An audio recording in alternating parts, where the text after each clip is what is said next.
learning how to fly.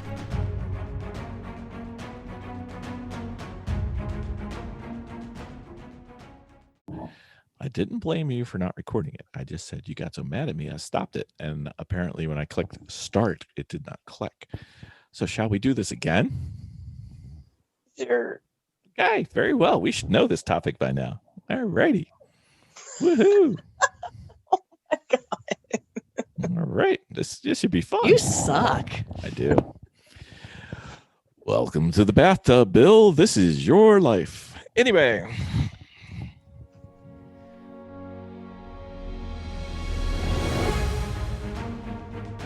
From the great halls of their house, there are assembled three who hope to one day be the world's greatest driving heroes.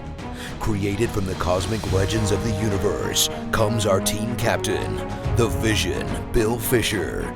Their soon-to-be Wonder Woman, Vicky Fisher. Our Captain Marvel and head flight trainee, Jennifer Skripchuk.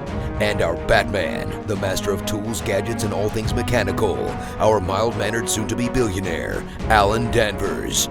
Their mission, to fight injustice, share what is right and wrong, to get you out of your house and come out racing with them, and serve all mankind. They are the Garage Heroes in Training Team. Welcome to the Garage Heroes in Training podcast. I'm your host, and inept host it is. My name is Bill. Who's hosting? I'm Vicky. And I'm Jen. And this is Racing 101 times 5. For the 5th time that I'm going to try to get through this one because I screwed up the first 4 of them. This is Racing 101. So you want a race car, and we are trying to talk about different ways that you can start if you've never done this before. If you've never driven your car, as they say, in anger or for fun, these are great ways for you to get out there and get started. How'd we do? Sounds good. All right. So I know you guys have never thought about this before since we've already done this episode several times. Thank you very much. You're welcome. What is one way that we could go out there and give this a try for the very first time?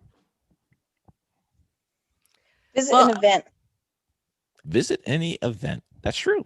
You could just go and kind of, it's kind of like going to college where you don't really take the class. You just kind of sit in there and see what's going on. So what are you thinking about for that, Miss Jen? What are you thinking we should do if you just go visit? Like, probably not the pros, probably go see the amateurs. Yeah, so like NASCAR's fun and all, like to go and watch. Cars go really fast, but if you're able to go to like a track day of some sort, or like a Lemons race or an HPDE, you have the opportunity to walk around and actually speak to people. And you can look at cars, you can ask them about their cars, you can ask them how they got into it. So you'll have a lot more opportunity to talk to people. Yep. If it's something that you're interested in. What do you think, Miss Vicky? Good idea? I think it's a great idea. I think it's your first look at something that you're interested in and what it could possibly entail. But don't be overwhelmed if it looks like a lot, because, once you're in it, you're in it at that point. But, we're going to, in this episode, we're going to discuss not a lot. We're going to discuss several entry points to get into racing. So I believe that if you're interested in any of the ones we're going to talk to, the first thing you should do is just go visit and see if you can get into the pit areas. And usually it's going to be pretty cheap, especially if it's an amateur event. Could be nothing, could be $5, could be 10, could be 20. Not terribly much money. So just go out there and go see. If we're there, say hi. We'd love to meet you. It'd be great. We'd give you a sticker. We would. Anyway, what is the gateway drug, Miss Vicky? Oh, the gateway drug. We've always talked about the gateway drug, and that is autocross. It's inexpensive. Basically, it is more technical driving around cones, and it usually shows up in abandoned airfields or parking lots or mall parking lots. And again, it's more tactical than it is speed. Yep. And races tend to be shorter. And it's very busy. It's very, very busy because when you're not driving, you don't get as much seat time. But you can get instructors for them. But it's a timed event, and you are going to be working maneuvering cones. So, but again, they're great people to go out and visit with. True. Yeah. Miss Jen, what do you think you need to bring to an autocross event? Just the first time? You need to bring a running vehicle, preferably not a larger vehicle, such as, what did you say, like a Jeep or a... You don't want things that can roll over, like high, Jeeps yeah. and high trucks and things like that. So aside from that, like anything goes pretty much. And Minivan? Yeah. And you need a helmet. You can bring a minivan. You can bring... Yep. You can bring anything. Any car. Could be an automatic. Don't worry about it. Could be a... Does not matter. Yeah. Yeah. You really... I don't think you would really move out of second gear with that. So, I mean, speed is not the thing. No. It's agility. Exactly. So yeah, they're a lot of fun. Yeah. But you also need a helmet. But from what I understand from one of our previous guests, you could some of them have helmets you could borrow or rent. Yep. So and you can drive with some of the more experienced drivers too. So you don't have to be the only one driving. You don't even have to be there to race. You could just sit in the seat with somebody else. They don't mind. Yep. So how long does it last, Miss Jen? Either some are just a day, some are the weekend. So like they'll race for, I don't know, 6 to 8 hours. Yeah. During the day. Could be shorter, could be longer. Depends. Yeah. Depends how many people, really. Yeah. And Jen, we went to an Evo school, and that's a little different than an autocross event. So what's involved with something like that?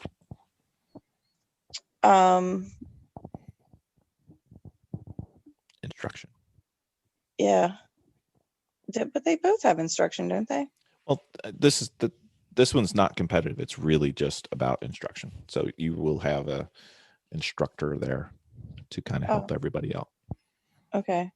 Ready? For the Evo school. For the Evo school, yeah. It's basically how to autocross as opposed to a timed event. Oh, okay. All right. So yeah, I guess what we did was the Evo school. Yeah, we did Evo school. We've never actually done a autocross race. We're going to do that right. soon. But because the ones that we went to, there were instructors. So it was... They had a timer up, but it wasn't really like they kept track of it. Right. So the goal was just to teach you how to do the various different things and show you what you were doing well and what you could do a little better. A lot of fun. Tiring. It is a lot of fun. Super fun. Yeah. I mean, you get out there for a full day and you do, what was it, like 6 different runs, stuff. 4 or 5 runs each, so maybe 30 minutes of driving. But by the end of the day, that pizza tastes pretty good and that bed tastes even better. Yep. All right. Very well. So autocross, Bill, the gateway drug. That is right. So what do you think about track nights in America? So the SCCA, which is the Secret Car Club of the Americas, or the Sports Car Club of the America, depending on which way you want to say it. The second one is the formal name. The first one's a joke. Keep down the laughter, people. Keep down the laughter. You're drowning me out. Anyway, they set this up. They said, hey, let's get somebody out on the track just for the first time. So what they typically do is they'll run something. It could be a Thursday night. It could be any night during the week, but they'll rent the track and they'll invite everybody out there. You pay your $50 or $100 or whatever it is, depends on the track and the event. Go to the local track, get out there in your car. They do a quick safety work once over your car. They make sure you'll be safe. You could do a little lead follow. You could have somebody sitting in the seat if you request it, because you could say, hey, I'd like to have somebody show me what to do. And you just basically get out there on track for a lap or two at a time and go experience it. It could be something you always dreamed about doing, and could be, something you just really, really wanted to do and see what it thoughts. And it's a great way to get out there. No real race prepped cars. It's all street cars. Pretty much any car can go out there. I've seen some scary cars out there that I was like, whoa, okay. So that's a car I wouldn't take. But if you're having fun, go have fun and just bring your car and go see what it's like. Go race a track. Mm-hmm. I don't even think they keep track of time. They might, but I don't know if they do. That's not the point. So next we have HPDEs. Mm-hmm. Vicky, you ever been to an HPD? Oh, tons. Once or twice? Yeah, tons of them. Yep. Yeah, they are high performance driving education events. Mm-hmm. And they are on a road track. Usually, yeah. Yeah. All the ones we go to are, yeah. Yeah. So they include instruction, and it's usually, it would be, you show up at the event, there's a setup for it, and I believe we discussed that in some of our episodes also. Almost always. Yep. And they are set up for an entire weekend. You can stay at the track. And then you kind of go in, you have about 20 minutes of education and then 20 minutes on the track. And that just alternates through the entire weekend. When you're first starting, yeah. Mm-hmm. Mm-hmm. Jen, what do you need for an HPD? You need a running car and just running car, and you need a helmet. Right. You're gonna need a helmet.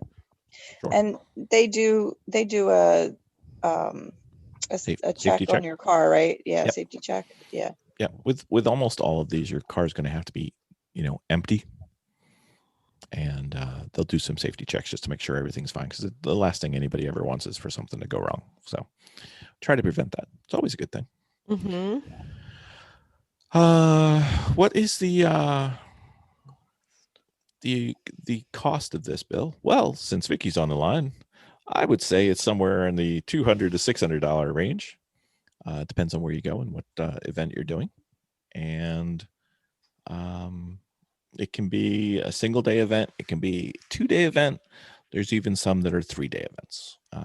Usually I always kind of figure it's like $250 to $300 a day is kind of a good rough number. Depends on where you go. Some places will be a little more. Some tracks cost a little more. Some people running it cost a little more. It depends on how much the track costs, how many people they need to run the event, and how many instructors they need. And, some places that run these are for profit, so they take that and then they add a little bit. And some places are strictly for promoting the sport and getting more people out there. So those would tend to be a little cheaper.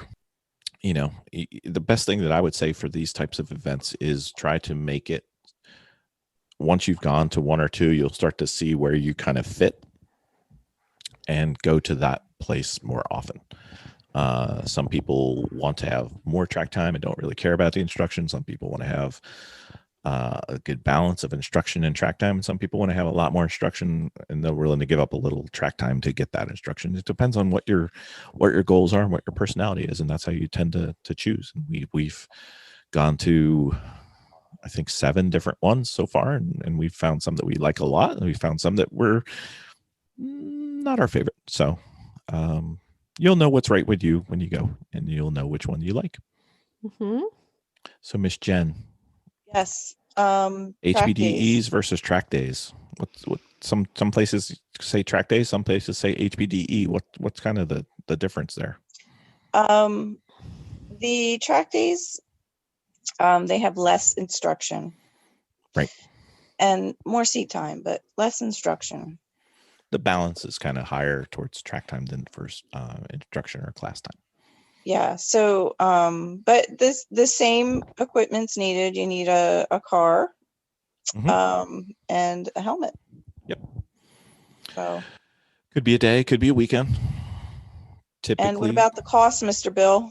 Costs. Well, since there's less instruction at track days, there's going to be less cost of instructors, which means they typically cost less. Sometimes it'll be, could be as little as half of what an HPDE event is. It really just depends. I mean, we've gone to track days where it was essentially our team and one or two other teams. So the cost can vary greatly depending on whether it's a organized business or organized track event or just a bunch of friends getting out there. So the cost can kind of be all over the place for track days. Mm-hmm. Yep. The next would be road rallies, which are extremely fun. They are point-to-point racing. And it's more like scenic driving with a purpose. And it's not really based so much on speed as much as time. Time and checkpoints. It's like it's either time or scavenger hunt points. So the more things you find, the more points you get, the better you do, things like that. So these sound like fun. They do sound like fun, don't they? They could be a couple 100 miles to, maybe Thousands. several thousands. And the costs can be as low as $40 in your area or some areas. But, they are also sponsored charity events. So you would have to get sponsors.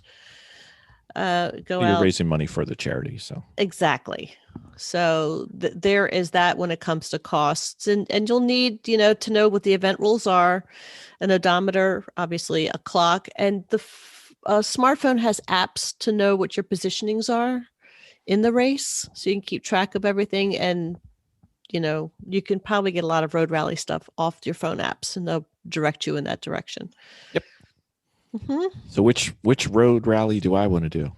You want to do the Lemons? No. Cannonball Run. You want to do Cannonball Run? I do. Gumball Rally. That's right. No, I'm not saying I don't want to do those, but that's not the correct answer in this time. One Lap of America. Tell me about One Lap America. So you start in center of the country, right near Tire Rack. I can't remember exactly where you start. I think it might be their parking lot. And you basically have a rally from racetrack to racetrack, and it changes every year. So you go from where you start to the racetrack, you race around the track, and then you go to the next racetrack, and then you race around the track. And that goes over like 5, 6, 7 days, depends on the rally. And they actually keep track of how you do and what your times are. And there's a winner and a loser, but I really don't care. I just want to go from racetrack to racetrack and have a good time. Mm-hmm. I think it would be fantastic. I think we need to do this one year, people. When do they usually? What time of year do they usually do that? Well, conveniently for you, Jen, it is in the summertime, so we have a chance. No way. It is. So your school system schedule will not impede our progress. Mm-hmm. So we have a chance. So you're saying there's a chance? Yes, there is. So someday I'm going to get to do this. It's probably going to be 2023. Mm-hmm. We'll get there. Yep. So Miss Vicky, you found a couple places that you could look for different types of rallies and different rally purveyors. Who would be some of the ones that you would see? Well, for rallies, they're SCCA has one. Car clubs have them. There's the Gumball Rally, which I think is a Midwest one. I'm not exactly sure. Moves. And then Lemons has one, obviously. There's several of those. They're all around the country. Yes, there are lots of road rallies, and I think that they're a good way to get involved in a version of racing. If you got like a weekend to kill with some friends, or a couple days, because it's going to take you a couple days. Or a week. Yeah, and it could be, like a whole team. It could be 2 to 3 people a car. So you kind of rotate out your drivers.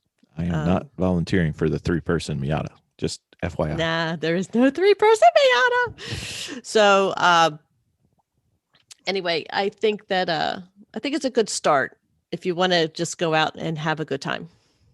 Speed's not really the thing. Time's not really the thing. Even if it's a time, speed, distance rally, it's a certain amount of distance at a certain speed yields a time. It's not faster is better. So these aren't really races. Sometimes they develop into races, but that's a different story. But these are just ways to go out there and have a good time with your car and your friends. So have a good time. Or you could be like us. where really our first serious time in a car as a group, we just entered a lemons race. You could have your first time at a race. Yep. So there are different kinds of race events. We found 4. I'm sure there's more. But there's spec racing, sprint racing, circle track racing, and endurance racing. Again, I'm sure there's different kinds of racings more than that. But so, Bill, you want to go off and tell them what the different kinds of racings are? All right, I'm going off now. This is ridiculous. Go off. Oh, okay. Sorry. Anyway, so spec racing. Spec racing, to me, I always think Spec Miata, Spec E46, things like that, where it's one defined car with one defined set of rules, and all the cars are made to be the same. If you're old enough to be our age, you can remember they had this International Race of Champion, the IROC series, where they had all the different cars were made to be precisely the same, and the different drivers from the different racing series would all race together, and it was trying to figure out who's the best driver. So that's the theory. You set the car up to be a specified setup, and you get to see who's a better driver. So you get fields that are very tight, fields that are very competitive, and cars that are all very similar. Also, with the spec, you know exactly what you need to do to build the car, and you know an approximate amount of how much money it would cost. So it keeps your costs down. And usually with spec series, they'll have deals on some of the spec parts, so that they'll be, since they know they're going to sell a lot of them, they'll be a little cheaper, so you can save a little bit of money, like a Spec Miata or a Spec, the various types of Miatas, an NA, an MB, an NC, and an ND. They all have different spec series for them, and they all have different requirements, but all of them within the same race are approximately the same car. So it's a specified race car. Mm-hmm. I do sprint racing too. Yeah, I don't know a lot about sprint racing. Well, we haven't done it, so that's fine. So sprint racing typically could be as short as 1 or 2 laps, where you try to get your fastest lap, like a time attack event. Or it could be a 20 or 30 or 40-minute race where you do several laps. Could be 6-lap race, could be 10-lap race, depends on the track, depends on the series. The cars are timed. Usually they can be wheel to wheel. Some of them, like in a time attack, would not be wheel to wheel. There'd be several cars on the track, but you're not really racing against each other. You're racing against the clock. Or in a sprint race, you could be racing against each other. We had Adam Gervais on before, talking about GLTC. That's a sprint race, and one that we want to go see, and hopefully we will. And basically, you get a whole bunch of cars out there, and you have a good time. The races are quick. You'll have several races a weekend, but they tend to be shorter than the duration of a endurance race. So, and then the other big one, probably one of the more popular ones in the country, is circle track racing, where you're out on a dirt track. It's tends to be, I don't know how they came up with this, but the circle tracks tend to be circular, or mostly circular. And well, they're on dirt. And they are on dirt. Yes. And they race these all the time. They race them, could be late at night, could be long into the evening. Tends to be a little bit of contact there. You've got a combination of fairly aggressive drivers and dirt, so that leads to a couple cars touching each other, especially since the tracks tend to be short, really, really short. And tons of fun though. Good time out there, getting out there and sliding around. It's kind of like racing on a skid pad, only without the water. They just use dirt. And then we chose to do endurance racing because we like it. It's a road course, which means we turn right and left all in the same race. And go out there and you race, and it could be as short as maybe 4 hours, could be as long as 24, 25 hours, or it could be several shorter races than that for a weekend. And you just try and see who can do the most laps. And if it gets down to 2 people have the same, or 2 teams have the same number of laps, then it's time. And the races can be very competitive, or they can be, you can win by tens of laps, or you can win by fractions of a second, everything in between. Great time. Yep. It's what we do mostly. And, so what are the average costs between spec racing all the way to endurance racing, would you say? Well, we don't do a lot of spec racing. So speculating on my spec racing pricing, I would think it's going to be you're going to pay by the day or by the race. I would think you're going to pay by the day or the weekend, and it's going to be a couple $100. Sprint racing, spec racing, all about the same.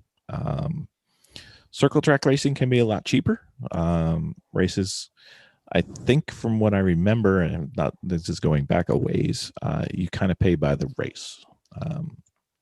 Cheaper, it's on dirt.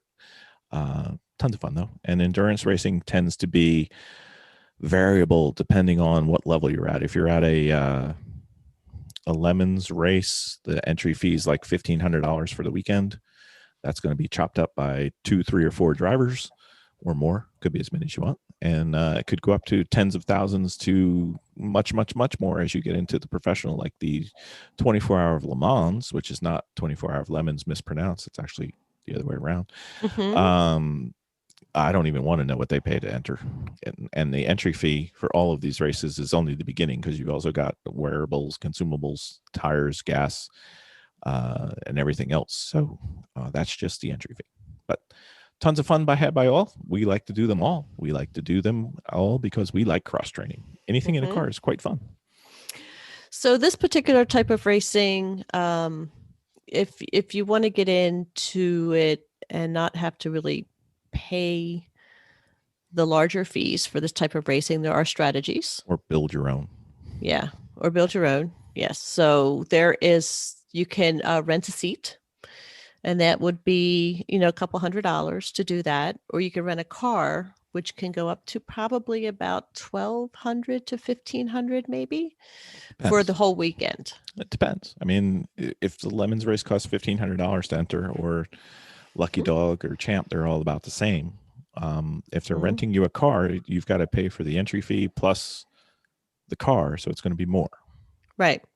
So it can be a couple $1,000s to tens of thousands of dollars, depending on the series and the car and the competitiveness of the car. And remember, this is your first time going out there. So if you're going to rent a seat, a cheapest seat you're ever going to find is probably from a friend. It's going to be like $500. Right. For a Lemons race. Could be $1,000, could be more. And as the series go up and as the cars get more expensive, the price goes up. So yep. So there's that option too. Or you can just go ahead and enter a team with a car, but that would entail obviously a lot more to get involved. These particular vehicles, you are going to need a helmet with complete safety gear setup, and we've discussed this with the Adam Owen episode on ways of actually getting around that also, which you can rent. Which will come out probably a week after this episode. Yeah. And, you will definitely need that. And the cars are prepared, just so you know that the cars are prepared in a way. They'll have full roll cages, full safety gears, and there will be, for the most part, a mobile trailer garage that will be on hand. And that's what you don't have to be responsible for that if you're just, jumping in just to sample it. But that is what this particular racing will have.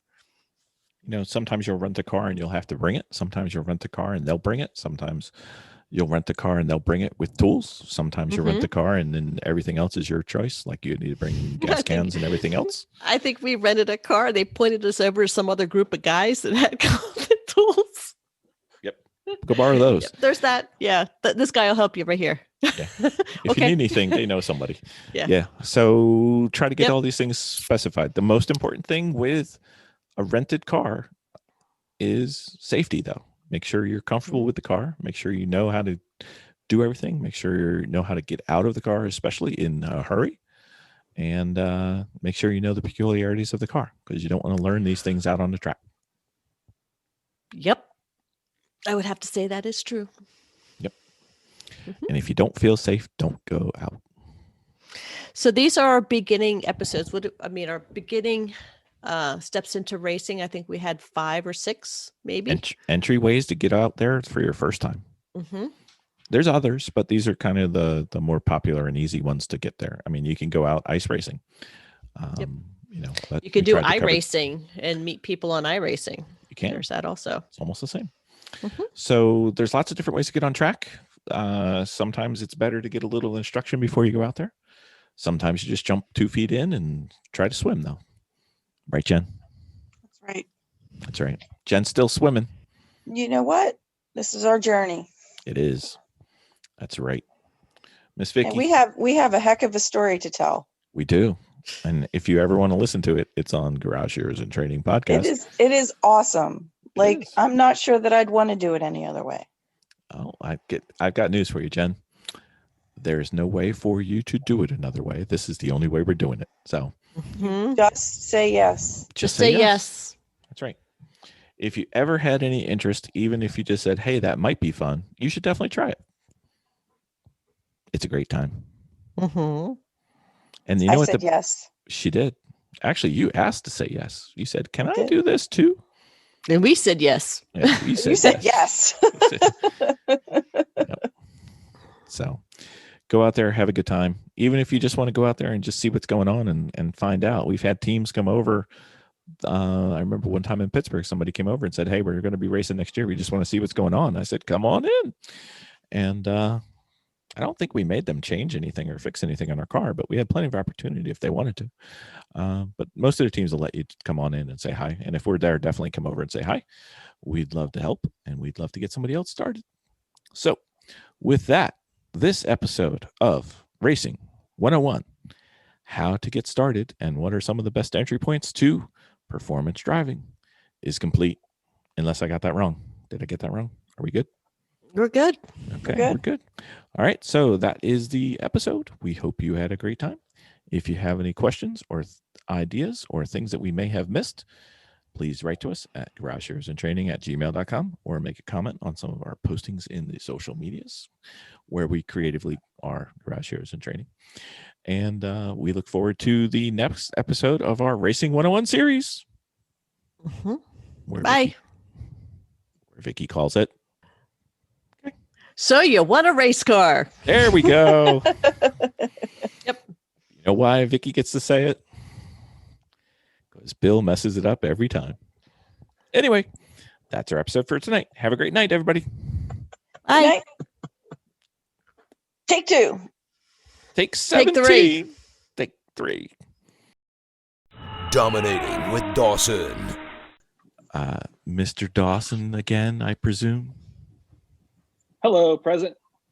Jennifer. Woo-hoo. Here. All right. Woo-hoo.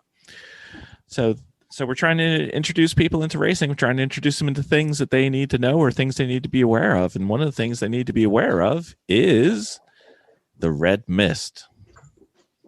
Oh, yeah. Mist. It affects people. I Even still don't really understand that. Even people you don't think would ever have it. The red mist, as I've heard it described, is like it's like you get so mad that there's a red mist in front of your face and you see more red than you see anything else. Is that am I saying it right? Is there something else to it? I don't know. Kind of. What do you know about it? Well, as of yet, it hasn't happened, so I'm thankful for that. But it's when it's happened to me. it's when you get too focused on an opponent and getting past them or around them, and start to go towards too aggressive or too risky or too slow, target fixated, and that becomes you do get slow, or you could get too fast, or you could get reckless, but you're not driving to your ability, and it's actually impairing your performance, but you get so caught up in it you don't even realize it. Kind of like maybe you're also letting little road rage.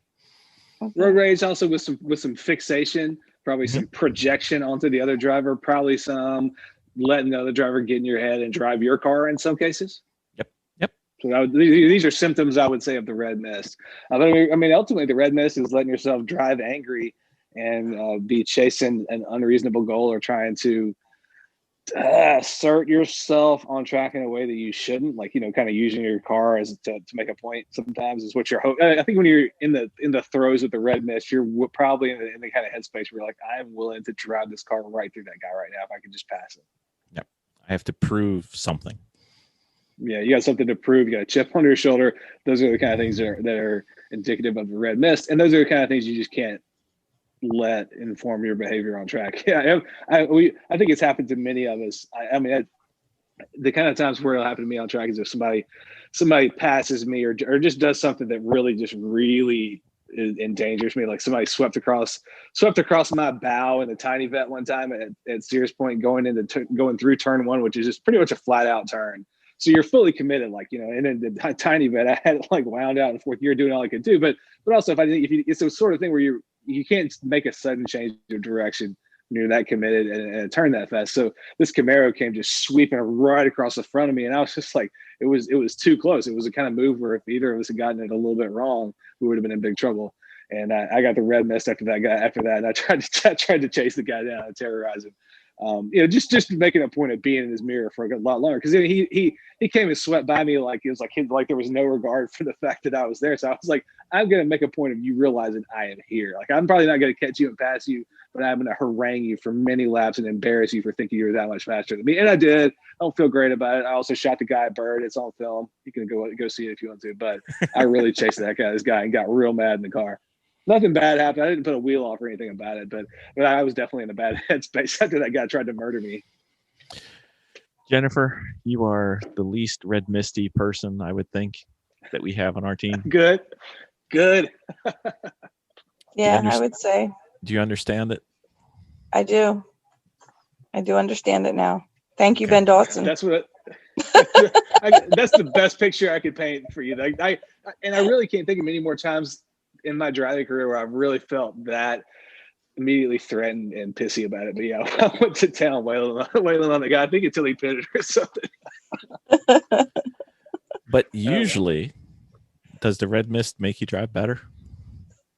No, I wasn't doing any better. But also it can make you take more risks that you don't need to take because you end up becoming so narrowly focused on the one person you're chasing or whatever that you're going to miss a lot of things in traffic. It's funny because there was another person who in the race I mentioned who I didn't realize I passed and was right behind me for a lot of time, but he was watching and and he's like, wow, we had a great battle. I was like, I didn't even know you were there. I was just trying to run this Camaro down and make his life hell. I missed one of the funnest races of my life. Not even realize I was really duking it out with this guy because he was just trying to hang on, but I was trying to hang on to this Camaro. So I missed a bunch of fun that I didn't even realize I was having because I was all just focused up on trying to road rage on this guy who passed me in what I felt was an unsafe way. So yeah, I had tunnel vision on this one thing and didn't even realize how much other fun there was going on in traffic as it was happening. And that target fixation, let's call it, really put you at a higher risk because you had a car that was buzzing around and racing with you that you didn't even know was there.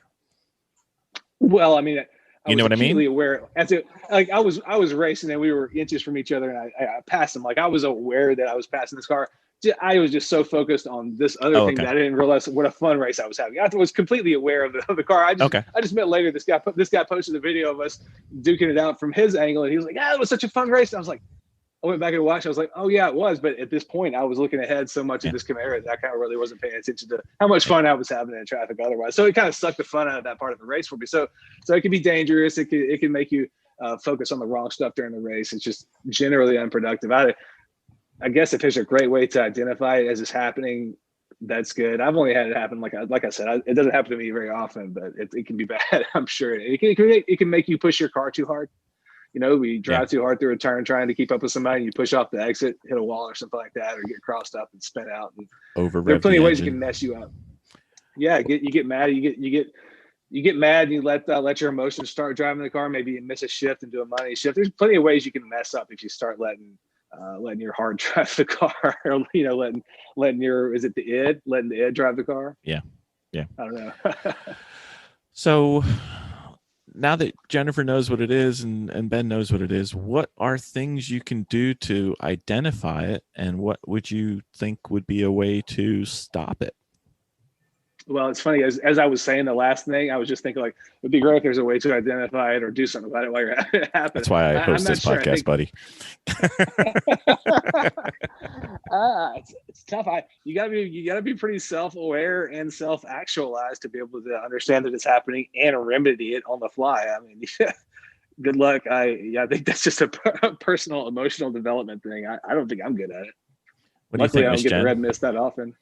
Miss Jen, you have any ideas? I got no idea because I guess because I'd never experienced it, it would be hard to say how to stop it. So So you haven't had it yet. I mean, you got a lot Yeah. of racing ahead of you, young lady. we'll drag you down the bad path, Jen. Don't worry. The red mist is going to find you because especially as you get faster and faster, that's kind of one of the ways it pops up. It's like, I got to pass this guy, but it's, you get fast enough to where you could pass that guy, but maybe that driver don't want to let you go. You know what I mean? Like there is like an intermediate driving phase where you get fast enough to pass people, but not quite.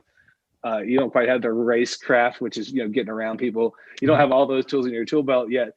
So you're right there on people's bumper, and it builds up and builds up because you don't quite have all the moves to pull off the pass yet, but you got the pace. So you're just getting slowed down, and you're slowed down, but maybe you don't have the moves like Jagger yet, so you can't, you don't know which turn you can kind of slow you down in there and get away with it. So that's another place where you get red mist can pile up on you is just getting frustrated by somebody you should be able to pass. Right? Does that happen before, Bill? Yeah, well, like I said, it hasn't happened to me. So I do have a way, and I'm not sure that I'm immune to it, and I'm not. It could be the robot in me, but oh yeah. There's this gentleman who has a podcast. His name is Ross Bentley. I don't know if you guys have heard of him. Occasionally, he has a really horrible guest host with him. Yeah. So I know that guy. I know who you're talking about. That guy's terrible. The guest host, yeah. Whew. The guest host. No, yeah, Ross is a saint. He's amazing. He is. He puts up with that guest host guy. That guy's horrible. But so he has this thing, and I've adopted it. I don't know if it stopped me from red misting or not. But what I do is typically the start finish line, unless I'm in traffic or somewhat occupied. What I will do is he always recommends to recenter yourself. And one of the ways you can recenter yourself is to put the tip of your tongue on the roof of your mouth. So almost every time I go by the start finish line, I try to do that. And if I don't do that, then I'm not thinking about my racing. And that's a significant occurrence, and that could be leading towards the red mist, because you want to be thinking about your racing. I know you want to be in the zone and you want to be just driving and subconscious and everything, but you got to be thinking about your racing and paying attention. So that's one of the things. So you're saying it's like a little bit, it's like a reality check-in. Yeah. Right. Like it's something like I got to check in with the real world every once in a while, and here's how I do it. Every lap is this, or maybe much. I wave to this. Maybe I wave to the same. Maybe I wave to the same tree every time I go by. I wave at this tree if I missed it. Okay. Flaggers love to be waved at. Yeah, that's right.